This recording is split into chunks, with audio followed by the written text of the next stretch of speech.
My name is Andrea Buxton. I am the Stormwater Program Manager at the Tahoe Resource Conservation District. The Regional Stormwater Monitoring Program, or RSWAMP, started about 20 years ago when I first started working on stormwater. We were trying to understand what was in stormwater, where it came from, how different land uses contributed to the pollutant loads in the lake.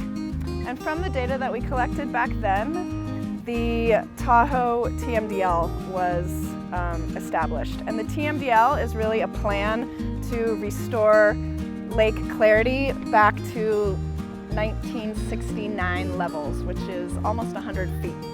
In the research that occurred in the early 2000s, it was found that the primary reason for lake clarity loss was the addition of fine sediment particles, or FSP, to the lake.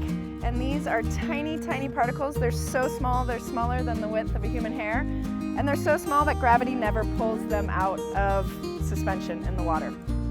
So they kind of hover at about 30 meters.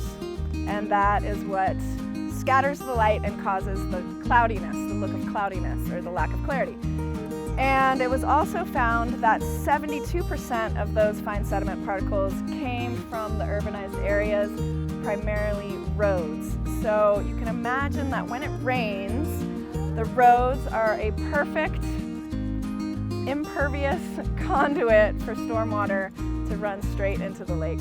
The Regional Stormwater Monitoring Program consists of, right now, 11 sites around the lake that we monitor for pollutant loads when it rains or when we have snow melt. So we monitor the runoff through various culvert pipes that route stormwater generally from the road or from neighborhoods, either to a treatment facility or sometimes straight into the lake. This is a typical stormwater culvert pipe. We put a flume insert in here so that we can easily measure the flow, accurately measure the flow. We also have a turbidimeter here. This is a sensor that measures the cloudiness of the water.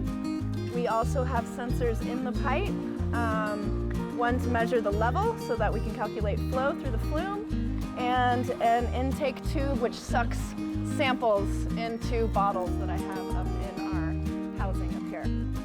We shoot for monitoring about 12 storms per year at each site, so it does turn out to be quite a lot of samples and quite a lot of data to manage. But fortunately, we have established a data management system which allows us to access all our sites remotely. So not only can we get the data on demand, like real-time data on demand, but we can also program all our samplers and check on them and make sure that everything is running smoothly from the comfort of our own homes, just on our phones or on the computer. We have been monitoring stormwater for 7 years now. This is our 7th year, and we are trying to establish trends. And it seems that although we don't have statistically significant trend numbers, we do see that the fine sediment particle loads from the catchments that we monitor have decreased a bit. So we are on the right track.